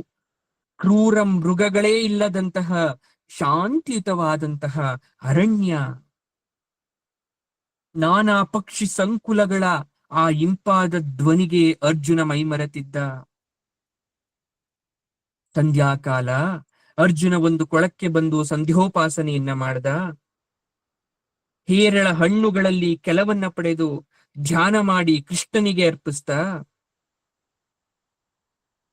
ಅದನ್ನ ತಿಂದ. ಕೈ ತೊಳಿಬೇಕಾದ್ರೆ ಒಬ್ಬ ವಯೋವೃದ್ಧ ಬ್ರಾಹ್ಮಣ ಬಂದು ನಿಂತ್ಕೊಂಡ್ರು. ಪಾಪ ಯಾರೋ ಬ್ರಾಹ್ಮಣರು ಬಂದಿದ್ದಾರೆ ಅಂತ ಅರ್ಜುನ ಹೋಗಿ ಆಶೀರ್ವಾದವನ್ನು ತಗೊಂಡ. ಅವನ ನೋಡಿ ಬ್ರಾಹ್ಮಣರು ಹೇಳ್ತಾ ಇದ್ದಾರೆ, ನಿನ್ನ ಪರಿಚಯ ನನಗಿದೆ, ಕುಂತಿ ಪುತ್ರನಲ್ವಾ ನೀನು? ಅರ್ಜುನಿಗೆ ಆಶ್ಚರ್ಯ, ಹೌದು ಕುಂತಿ ಪುತ್ರ, ನೀವ್ಯಾರು ಅಂತ ಗೊತ್ತಾಗ್ಲಿಲ್ಲ. ಬ್ರಾಹ್ಮಣ ಹೇಳ್ತಾನೆ, ಇಂದ್ರ ಸಹಸ್ರಾಕ್ಷನಲ್ಲವೇ, ಎತ್ತಲು ಕಣ್ಣಿರುವವನಿಗೆ ಏನೂ ತಿಳಿಯಲಾರದು. ಅಂದ್ರೆ ಬ್ರಾಹ್ಮಣನ ವೇಷದಲ್ಲಿ ಬಂದು ನಿಂತಿದ್ದು ಬೇರೆ ಯಾರು ಅಲ್ಲ, ಇಂದ್ರ. ಇಂದ್ರ ಹೇಳ್ತಾನೆ, ನೀನು ಬಂದ ಕಾರ್ಯ ನನಗೆ ತಿಳಿತು ಅರ್ಜುನ. ನಿನ್ನಿಂದ ಬಹಳ ಕೆಲಸ ಆಗೋದಿದೆ, ಸಿದ್ಧತೆ ಆಗಬೇಕು. ನನ್ನ ಲೋಕಕ್ಕೆ ನೀನು ಬರ್ಬೇಕಾಗತ್ತೆ. ಆದ್ರೆ ನನ್ನ ಲೋಕಕ್ಕೆ ಬರುವ ಮೊದಲು ನಿನಗೆ ಶಂಕರನ ಅನುಗ್ರಹನ ಆಗ್ಬೇಕು. ಪರಮೇಶ್ವರ ಬಂದು ನಿನಗೆ ಆಶೀರ್ವಾದವನ್ನ ಮಾಡಬೇಕು. ಅವನಲ್ಲಿಲ್ಲದ ಶಸ್ತ್ರಾಸ್ತ್ರಗಳು ನನ್ನಲ್ಲುಂಟ. ಅವನಲ್ಲವೇ ದೇವಸೇನಾನಿ. ಅವನನ್ನ ಮೊದಲು ಪ್ರತ್ಯಕ್ಷ ಮಾಡ್ಕೋ. ಭಕ್ತಿಗೆ ಬಹಳ ಬೇಗ ಒಲಿತಾನೆ. ಆಮೇಲೆ ನನ್ನಿಂದ ಏನು ಬೇಕೋ ನಿನಗೆ ಕೊಡ್ತೇನೆ. ಅದಕ್ಕೂ ಮುಂಚೆ ದೀಕ್ಷೆಯನ್ನ ನಾನು ನಿನಗೆ ಗುರುವಾಗಿ ಕೊಡ್ತೇನೆ, ಈಗೋ ಸ್ವೀಕರಿಸುವಂತ ಇಂದ್ರನೇ ಗುರುವಾಗಿ ಅರ್ಜುನನಿಗೆ ದೀಕ್ಷೆಯನ್ನ ಕೊಡ್ತಾನೆ. ಅರ್ಜುನ ಇದ್ದದ್ದು ಮನುಷ್ಯರೇ ಸಂಚಾರ ಇಲ್ಲದಂತಹ ಘೋರಾರಣ್ಯದಲ್ಲಿ. ಇಂದ್ರನನ್ನ ತಪಸ್ಸನ್ನ ಮಾಡಕ್ಕೆ ಬಂದಿದ್ದವನು ಶಿವನನ್ನ ತಪಸ್ಸನ್ನ ಮಾಡ್ಲಿಕ್ಕೆ ಪ್ರಾರಂಭ ಮಾಡ್ದ. 5 ತಿಂಗಳು ಕಳೀತು. ಮೊದಲ ತಿಂಗಳಲ್ಲಿ ಅರ್ಜುನ 3 ರಾತ್ರಿಗೊಮ್ಮೆ ಕೆಳಗಡೆ ಮರದಿಂದ ಬಿದ್ದಂತಹ ಎಲೆಗಳನ್ನ ತಿಂತಾನೆ. ಹಗಲು ರಾತ್ರಿ ತಪಸ್ಸನ್ನ ಮಾಡ್ತಾನೆ. 2ನೇ ತಿಂಗಳಲ್ಲಿ 6 ರಾತ್ರಿಗೊಮ್ಮೆ ಎಲೆಗಳನ್ನ ತಿಂತಾನೆ. 3ನೇ ತಿಂಗಳಲ್ಲಿ 15 ದಿನ ಉಪವಾಸ ಇದ್ದು 1 ದಿನ ಮಾತ್ರ ಊಟವನ್ನ ಮಾಡ್ತಾನೆ. ಅದೇ ಒಣ ಎಲೆಯನ್ನ 4ನೇ ತಿಂಗಳಲ್ಲಿ ಒಂದೇ ಒಂದು ಸಲ ಎಲೆಗಳನ್ನ ತಿಂತಾನೆ, ತಿಂಗಳಿಗೊಮ್ಮೆ. 5ನೆಯ ತಿಂಗಳಲ್ಲಿ ನಿರಾಹಾರ, ಯಾವುದೇ ರೀತಿಯಾದಂತ ಒಣ ಎಲೆ, ನೀರನ್ನು ಕೂಡ ಸೇವಿಸಲ್ಲ. 6ನೆಯ ತಿಂಗಳಲ್ಲಿ ಎದ್ದು ನಿಂತ ಕುಳಿತಿದ್ದವನು ಒಂದೇ ಬಲಗಾಲಿನ ಅಂಗುಷ್ಟದ ಮೇಲೆ ನಿಂತು ಸೂರ್ಯನನ್ನೇ ನೋಡುತ್ತಾ ಪಂಚಾಗ್ನಿ ತಪಸ್ಸಿನಲ್ಲಿ ತಪಸ್ಸನ್ನ ಮಾಡ್ತಾ ಇದ್ದಾನೆ. ಕಣ್ಣನ್ನ ಅಲುಗಾಡಿಸದೆ ಸೂರ್ಯನನ್ನೇ ದಿಟ್ಟಿಸಿ ನೋಡೋದು. ಯಾವ ವಿಘ್ನ ಇಲ್ಲ ಅವನ ತಪಸ್ಸಿಗೆ. ಆರೋಗ್ಯ ಸಮಸ್ಯೆ ಕಾಡ್ತಾ ಇಲ್ಲ, ದೃಢಕಾಯನಾಗಿದ್ದಾನೆ. ಯಾವಾಗ ಅರ್ಜುನನ ಏಕಾಗ್ರತೆ, ತಪಸ್ಸು ಜಾಗೃತ ಆಗ್ತಾ ಇದೆ, ನೀವು ಅರ್ಥ ಮಾಡ್ಕೋಬೇಕು ತಪಸ್ಸು ಅಂದ್ರೆ ಏನು, ಹೇಗೆ ತಪಸ್ಸು ಹೋಗಿ ದೇವ್ರ ಹತ್ರ ತಲುಪುತ್ತೆ ಅನ್ನೋದನ್ನ ಬಹಳ ಸೂಕ್ಷ್ಮವಾಗಿ ಅರ್ಥ ಮಾಡ್ಕೊಳ್ಳಿ. ಹಿಂದೆ ಎಲ್ಲ ಹೇಗೆ ದೇವ್ರನ್ನ ಒಲಿಸ್ಕೊಂತ ಇದ್ರು ಅಂತ. ಒಬ್ಬ ಋಷಿ ಮುನಿಯನೋ ಅಥವಾ ಅರ್ಜುನನೇ ಅಂತ ಅನ್ಕೊಳ್ಳೋಣ. ಅರ್ಜುನ ಹೋಗಿದ್ದಾನೆ, ಕಾಡಲ್ಲಿ ಏನ್ ಮಾಡಿದ್ದಾನೆ, ಲೋಭ, ಕಾಮ, ಹಸಿವು, ಬಾಯಾರಿಕೆ ಎಲ್ಲವನ್ನ ತ್ಯಜಿಸಿ ಇಂದ್ರಿಯವನ್ನ ಮೊದಲು ಕಂಟ್ರೋಲ್ ಮಾಡ್ಕೊಂಡ. ತನ್ನ ದೇಹದ ಮೇಲೆ ತಾನು ಹಿಡಿತವನ್ನ ಸಾಧಿಸ್ತಾ, ತದನಂತರ ಕುಂಡಲಿನಿ ಶಕ್ತಿಯನ್ನ ಜಾಗೃತ ವಹಿಸ್ಕೊಂಡ, ಸಪ್ತ ಚಕ್ರಗಳನ್ನ ಹಿಡಿತದಲ್ಲಿಟ್ಕೊಂಡ. ಕುಂಡಲಿನಿ ಶಕ್ತಿ ಜಾಗೃತ ಆಗಿ ಅದು ಎಲ್ಲ ಚಕ್ರಗಳನ್ನ ದಾಟ್ತಾ ಆಜ್ಞಾ ಚಕ್ರಕ್ಕೆ ಬಂತು. ಆಜ್ಞಾ ಚಕ್ರದಿಂದ ಸಹಸ್ರಾರಕ್ಕೆ ಬಂತು. ಸಹಸ್ರಾರದಲ್ಲಿ ಬ್ರಹ್ಮರಂಧ್ರ ತೆರಿತು. ಆ ಬ್ರಹ್ಮರಂಧ್ರದಿಂದ ಜ್ಯೋತಿಸ್ವರೂಪವಾದಂತಹ ವಿಶೇಷವಾದ ಶಕ್ತಿ ಪರಲೋಕಕ್ಕೆ ಹೋಗುತ್ತೆ. ಯಾವ ದೇವರನ್ನ ಕುರಿತು ತಪಸ್ ಮಾಡ್ತೀವೋ ಆ ದೇವರಿಗೆ ಹೋದಾಗ ಆ ಶಕ್ತಿ ಹೋಗಿ ಆ ದೇವರನ್ನೇ ಬಂಧನ ಮಾಡುತ್ತೆ. ವಿಧಿ ಇಲ್ಲದೆ ಆ ದೇವರು ಬಂದು ಆಶೀರ್ವಾದವನ್ನ ಮಾಡ್ತಕ್ಕಂಥದ್ದು. ಇದು ತಪಸ್ ಮಾಡ್ತಕ್ಕಂಥ ವಿಧಾನ. ಇಲ್ಲಿ ಏನಾಗ್ತಾ ಇದೆ ಅಂದ್ರೆ, ಅರ್ಜುನನ ಶಿರಮಧ್ಯದಿಂದ ತಪಸ್ಸಿನ ಜ್ವಾಲೆ ಮೇಲ್ ಹೇಳ್ತಾ ಇದೆ. ಶಿರಮಧ್ಯ ಅಂದ್ರೆ ಸಹಸ್ರಾರ, ಬ್ರಹ್ಮರಂಧ್ರ ಅಂತ ಕರಿತೀವಿ, ನೆತ್ತಿ ಅಂತ ಕರಿತೀವಿ. ಅದು ತೆರೀತು, ಅಲ್ಲಿರ್ತಕ್ಕಂಥ ಜ್ವಾಲೆ ಮೇಲ್ ಏಳ್ತು. ಆ ಜ್ವಾಲೆ ಮೇಲಿದ್ದಾಗ ಅವನ ಮೈ ಸುಡ್ತಾ ಇಲ್ಲ, ಆದ್ರೆ ಇಡೀ ಜಗತ್ತನ್ನ ಸುಡೋ ಅನುಭವ ಆಗ್ತಾ ಇದೆ.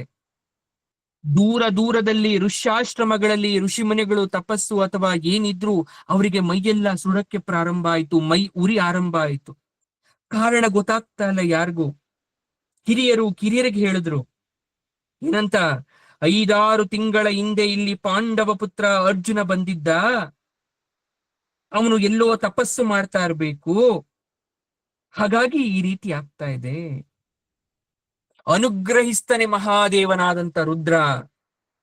ರುದ್ರನಿಗೆ ಅತಿ ಪ್ರಿಯಣವಾದ ಅರಣ್ಯ ಕೂಡ. ಶಂಕರನಲ್ಲಿ ನಾವು ಕೂಡ ಪ್ರಾರ್ಥನೆ ಮಾಡೋಣ, ಅವನ ಕೆಲಸ ಬೇಗ ಕೈಗೂಡ್ಲಿ ಅಂತ ಋಷಿ ಮುನಿಗಳು ಮಹರ್ಷಿಗಳೆಲ್ಲ ಶಂಭುವಿನ ಸ್ತುತಿಯನ್ನ ಮಾಡ್ತಾ ಇದ್ದಾರೆ.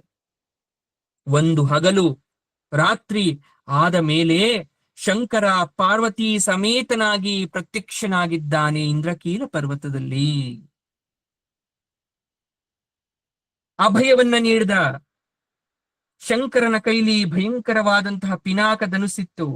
ಗಜಚರ್ಮಾಂಬರನಾದ ರುದ್ರ ಮಹಾದೇವನೊಡನೆ ಪ್ರಮಥ ಗಣಗಳು ಇತ್ತು. ಆದ್ರೆ ಅರ್ಜುನ ಕಣ್ ತೆಗಿತಿಲ್ಲ.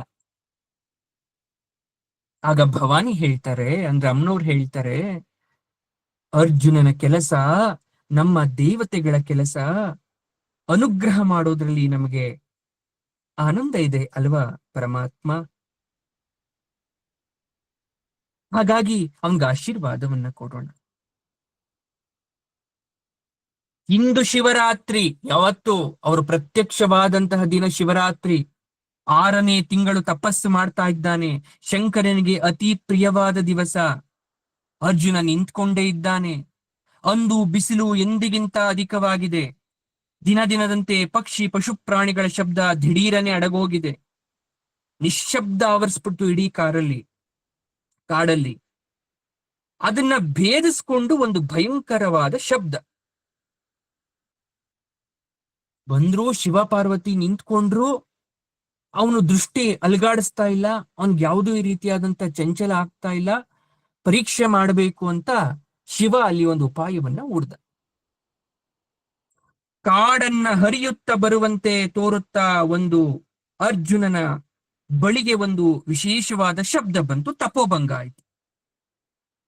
ತಿರುಗಿ ನೋಡ್ತಾನೆ, ಒಂದು ಕಪ್ಪು ಕಾಡು ಹಂದಿ ಅರ್ಜುನನ ಹತ್ರ ರಭಸವಾಗಿ ಓಡ್ ಬರ್ತಾ ಇತ್ತು. ಕಾಡು ಹಂದಿ ಅದನ್ನ ನೋಡಿದ ತಕ್ಷಣ ಅರ್ಥ ಆಯ್ತು, ಯಮನ ಧೂತನ ಅಥವಾ ಕಾಲಭೈರವನ ರೂಪಾವತಾರನ ಅಥವಾ ಪರ್ವತ ಶೃಂಗ ಏನಾದ್ರೂ ಉಳಿ ಬರ್ತಾ ಇದ್ಯಾ. ಮುಸಂಸ ಗೊಯ್ ಗೊಯ್ ಅಂತ ಚೀಂತ್ಕಾರವನ್ನ ಮಾಡ್ತಾ ಓಡಿ ಬರುವ ವೇಗಕ್ಕೆ ಅಕ್ಕಪಕ್ಕದ ಗಿಡಮರಗಳು, ಕಲ್ಲು ಗುಂಡು ಬಂಡೆಗಳೆಲ್ಲ ಉರುಳೋಗ್ತಾ ಇದೆ. ಏನಿದು, ಈ ಪ್ರಾಣಿ ಎಲ್ಲಿ ಇದು? ಒಂದು ದಿನವೂ ಇಂತಹ ಶಕ್ತಿಯುತವಾದ ಪ್ರಾಣಿ ನೋಡ್ಲಿಲ್ವಲ್ಲ. ದೈವ ಮಾಯನ ಅಥವಾ ಸುರಿಪ್ರಯೋಗನ ಅಥವಾ ದುರ್ಯೋಧನನ ಕುತಂತ್ರನ? ಒಂದು ಕ್ಷಣ ಅರ್ಜುನ ಚಿಂತನೆ ಮಾಡ್ದ. ಅದು ಯಾವಾಗ ಸಮೀಪಕ್ಕೆ ಬರ್ತಾ ಇದೆ, ಅರ್ಜುನ ಗಾಂಡೀವವನ್ನ ಕೈಗೆತ್ಕೊಂಡ. ತಡ ಮಾಡದೆ ಅರ್ಜುನ ಬಾಣವನ್ನ ಹೂಡ್ದ, ಹಂದಿಯ ಮೇಲೆ ಬಿಟ್ಟ. ಅದೇ ಸಮಯಕ್ಕೆ ಮತ್ತೆಲ್ಲಿಂದಲೋ ಮತ್ತೊಂದು ಬಾಣ ಬಂದು ಹಂದಿಯ ಶರೀರಕ್ಕೆ ನಾಟ್ತು. ಯಾರಿರ್ಬೋದು ಅಂತ ಅತ್ತ ಇತ್ತ ನೋಡೋಷ್ಟ್ರಲ್ಲಿ ಹಂದಿ ಸತ್ತು ಕೆಳಗೆ ಬಿತ್ತು. ಅರ್ಜುನನಿಗೆ ಸಹಿಸಲಾರದ ಕೋಪ, ತಪೋಭಂಗ ಆಗೋಯ್ತು. ಒಂದು ಕಡೆ ಬೇಟೆಯ ಧರ್ಮ, ಯಾವ ಕಾಡು ಮನುಷ್ಯ ಇರಬಹುದು ನನ್ನ ಗುರಿಗೆ ವಿರುದ್ಧವಾಗಿ ಮತ್ತೊಬ್ಬ ಬಾಣಪ್ರಯೋಗವನ್ನ ಮಾಡಿದ್ದಾನೆ ಅಂತ ಕೋಪ, ಚಕಿತ ಕೂಡ ಆಯ್ತು. ಅಥವಾ ನನಗೆ ಉಪಕಾರ ಮಾಡೋನು ಯಾರಾದ್ರೂ ಬಂದು ಈ ಹಂದಿನ ಕೊಂದಿದ್ರೆ ಮೊದಲೇ ಯಾಕೆ ಬಿಡ್ಲಿಲ್ಲ? ಅಥವಾ ಆಕಸ್ಮಿಕನ ಅಥವಾ ತಪೋಭಂಗಕ್ಕೆ ದೈವ ಯತ್ನನ ಅಥವಾ ಪರೀಕ್ಷೆನ? ಆಗ ಅರ್ಜುನ ವ್ಯಾಸರ ಮಾತನ್ನ ನೆನಪು ಮಾಡಿಕೊಂಡು ಸಮಾಧಾನ ಸ್ಥಿತಿಯಲ್ಲಿ ಆ ಕಡೆ ತಿರುಗ್ತಾನೆ. ಎದುರಿಗೆ ಅಪೂರ್ವವಾದ ವ್ಯಕ್ತಿ ನಡ್ಕೊಂಡು ಬರ್ತಾ ಇದ್ದಾನೆ. ಅವನೇ ಕಿರಾತ, ಅಂದ್ರೆ ಕಾಡಲ್ಲಿ ವಾಸ ಮಾಡ್ತಕ್ಕಂಥವನು. ಅವನೊಡನೆ ಕಿರಾತಿ ಕೂಡ ಬರ್ತಾ ಇದ್ದಾಳೆ, ಅಂದ್ರೆ ಅವನ ಹೆಂಡತಿ. ಶಿವ ಪಾರ್ವತಿಯರು ಮಾರು ವೇಷದಲ್ಲಿ ಬರ್ತಾ ಇದ್ದಾರೆ, ಕಿರಾತ ಕಿರಾತಿಯ ರೂಪದಲ್ಲಿ. ಛೇ ಛೇ, ಕಿರಾತರು ಪತ್ನಿಯ ಜೊತೆ ಬೇಟೆಗೆ ಬರೋದು ಎಂದೂ ನೋಡಿರ್ಲಿಲ್ಲ, ಕೇಳಿರ್ಲಿಲ್ಲ.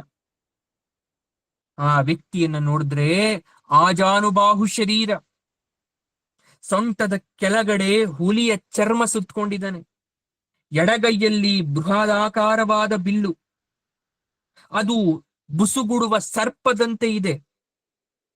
ಒಂದು ಭವ್ಯತೆ ಇದೆ, ವಿಚಿತ್ರವಾದ ಕೆತ್ತನೆ.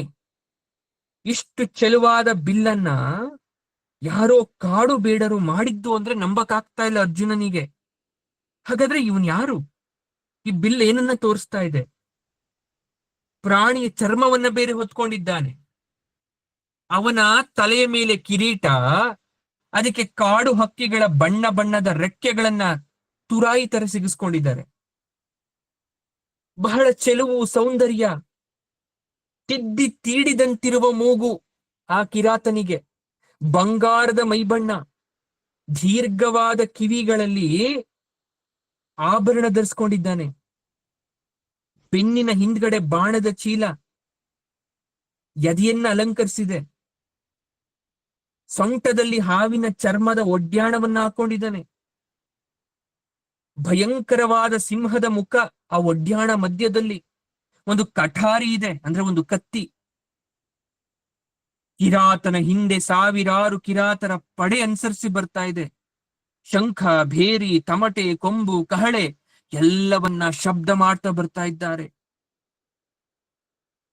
ಇದೇನು ಯುದ್ಧನ? ಯಾರ ಮೇಲೆ ಮಾಡಕ್ ಬರ್ತಾ ಇದ್ದಾರೆ? ಒಂದು ಹಂದಿಯನ್ನ ಹಿಡಿಲಿಕ್ಕೆ ಇಷ್ಟು ದೊಡ್ಡ ಸೇನೆ ಬರ್ಬೇಕಾ? ಒಬ್ಬ ಕ್ಷತ್ರಿಯ ತಾಪಸನನ್ನ ಸೆರೆ ಹಿಡಿಯಕ್ಕ ಅಥವಾ ದಾರಿ ತಪ್ಪಿ ಏನಾದ್ರೂ ಇಲ್ಲಿಗೆ ಬಂದ್ಬಿಟ್ರ?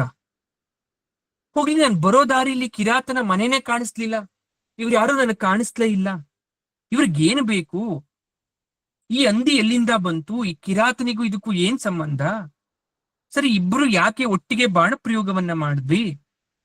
ಅರ್ಜುನ ಎಲ್ಲ ಚಿಂತನೆಯನ್ನ ಮಾಡ್ತಾ ಇದ್ದಾನೆ. ಕಿರಾತ ಶಾಂತವದನನಾಗಿ ಬಿಲ್ಲಿನ ಹಗ್ಗವನ್ನ ಕಳಿಸ್ತಾ ಅದರ ಮೇಲ್ಭಾಗಕ್ಕೆ ಸುತ್ತುತ್ತಾ ನಿಧಾನವಾಗಿ ಅರ್ಜುನನ ಕಡೆ ನಡ್ಕೊಂಡು ಬರ್ತಾ ಇದ್ದಾನೆ.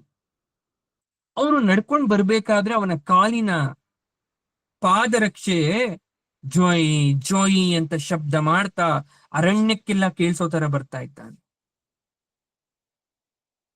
ಕಿರಾತ ಬಂದ, ಅರ್ಜುನ ಮುಂದೆ ನಿಂತ ಮಾತಾಡ್ತಾ ಇದ್ದಾನೆ. ಅಯ್ಯ ರಾಜಪುತ್ರ, ನಾನು ಈ ಹಂಡಿಗೆ ಮೊದಲೇ ಗುರಿ ಇಟ್ಟೆ.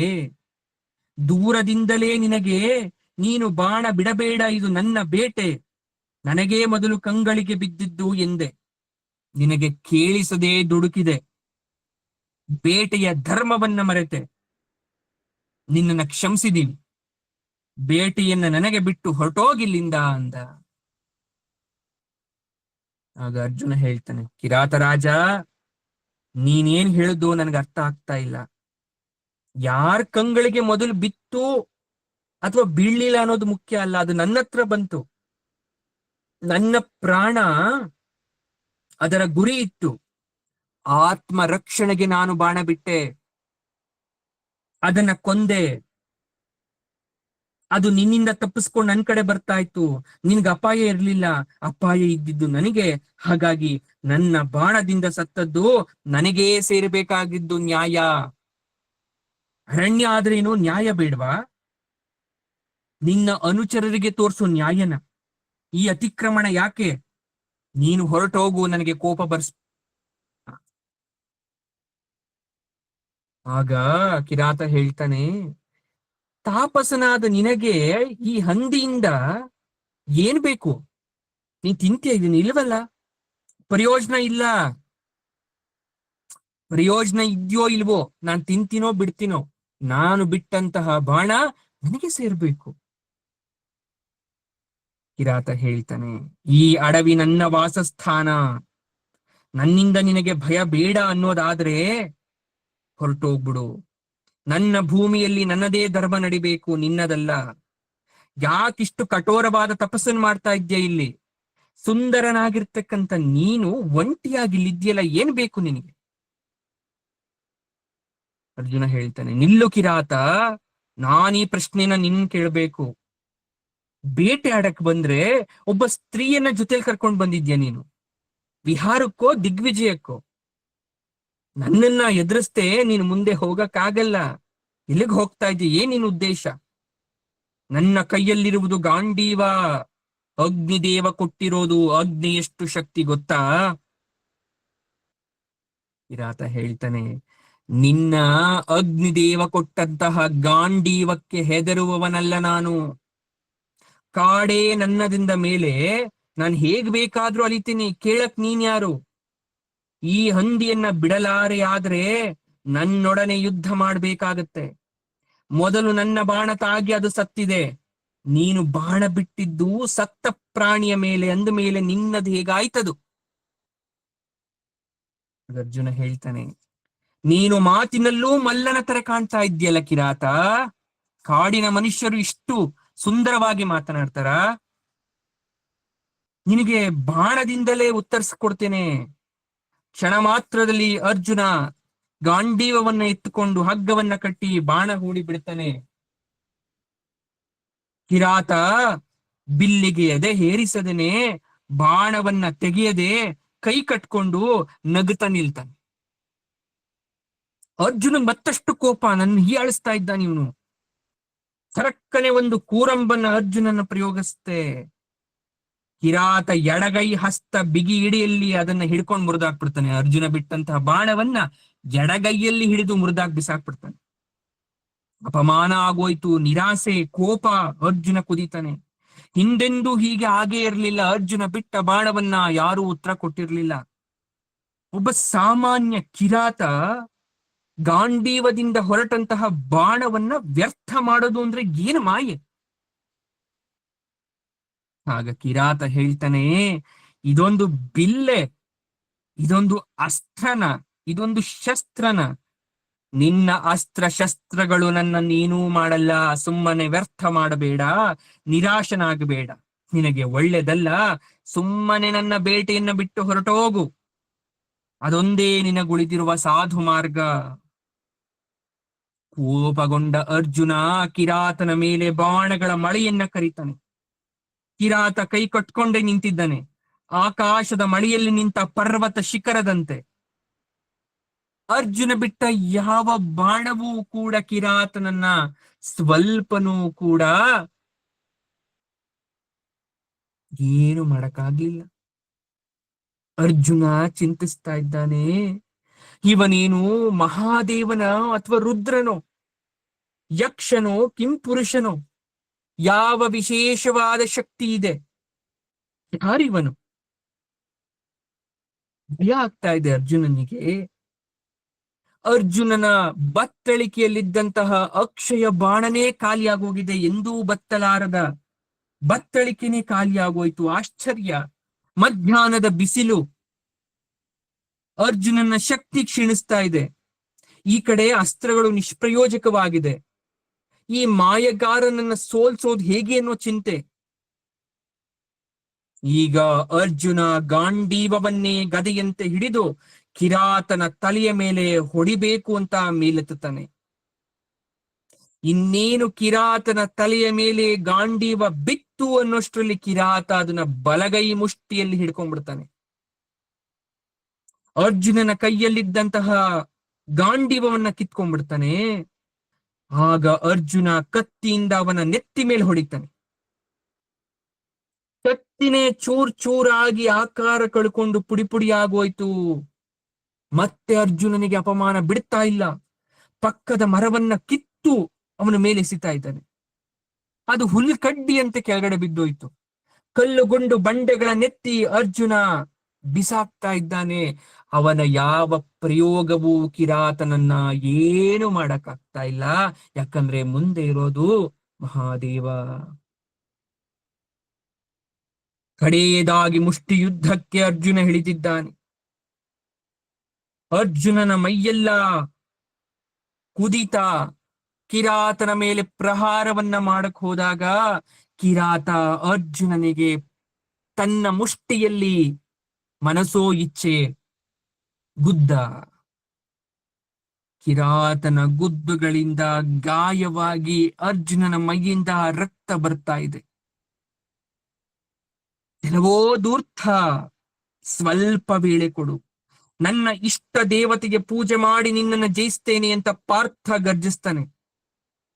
ಅದಕ್ಕೂ ಬಗ್ಗದ ಕಿರಾತ ಕೈ ಕಟ್ಕೊಂಡು ನಗುತ್ತಾ ನಿಲ್ತಾನೆ. ಸಮ್ಮತಿಯನ್ನ, ಮೌನವನ್ನ ಸೂಚಿಸ್ತಾನೆ. ಆಯ್ತು, ಅದ್ ಯಾವ ದೇವರನ್ನ ಪೂಜೆ ಮಾಡಿ ಬರ್ತೀಯ ಬಾ ಅಂತ. ಅರ್ಜುನ ಪಕ್ಕದ ಕೊಳದಲ್ಲಿ ಮಿಂದ, ಗಾಯಗಳನ್ನೆಲ್ಲ ತಂಪು ತೀರ್ಥದಲ್ಲಿ ತೊಳೆದ, ಮುಡಿಯುಟ್ಟ, ಕೊಳದ ದಡದ ಮರಳಿನಲ್ಲಿ ಶಿವಲಿಂಗದ ಆಕೃತಿಯನ್ನ ಮಾಡ್ದ, ಬಿಲ್ವಾರ್ಚನೆಯನ್ನ ಮಾಡ್ತಾ ಇದ್ದಾನೆ. ಶಿವನೇ, ಸ್ಥಾಣುವೆ, ಶಂಭುವೆ, ಗಂಗಾಧರನೇ, ಚಂದ್ರಶೇಖರನೇ, ಕರುಣಾಳು, ಈ ದಿನ ಏಕೆ ಈ ಪರಿಭವ ನನಗೆ, ಕರುಣಿಸು ವಿಜಯ ಅಂತ ಸಿಕ್ಕ ಹೂವನ್ನ, ಪತ್ರೆಗಳನ್ನೆಲ್ಲ ಲಿಂಗಕ್ಕೆ ಅರ್ಚನೆಯನ್ನ ಮಾಡ್ತಾ ಇದ್ದಾನೆ. ಧ್ಯಾನಾವಿಷ್ಟನಾಗಿ ಪಂಚಾಕ್ಷರಿ ಮಂತ್ರವನ್ನ ಜಪಿಸ್ತಾ ಇದ್ದಾನೆ. ಸ್ವಲ್ಪ ಹೊತ್ತು ಪಂಚಾಕ್ಷರಿ ಮಂತ್ರವನ್ನ ಜಪಿಸಿ ಸಮಾಧಾನವಾದ ಮೇಲೆ ಆ ಕೊಳದ ಬಳಿ ಇರುವ ಮಣ್ಣನ್ನೆಲ್ಲ ಮೈಯಿಗೆ ಮೆತ್ತುಕೊಂಡು ಸವರಿಕೊಂಡು ಕಿರಾತನನ್ನ ಭಯಂಕರ ಕೋಪದಿಂದ ನೋಡ್ತಾ, ಇನ್ನು ನಿನ್ನ ಆಯುಷ್ಯ ಮುಗಿಯಿತು, ಮುಗಿಲು ಬಿರಿಯುವಂತೆ ಕಿರ್ಚ್ತಾ ಬಾಯಿ ತೆರೆದು ನೋಡ್ತಾನೆ. ಲಿಂಗಾರ್ಚನೆಗೆ ಬಳಸಿದ ಹೂ, ಬಿಲ್ವ ಪತ್ರೆ ಎಲ್ಲವೂ ಕಿರಾತನ ತಲೆಯ ಮೇಲಿದೆ. ಅರ್ಜುನನಿಗೆ ಆಶ್ಚರ್ಯ, ಮಾಯ ಆಗ್ತಾ ಇದೆ.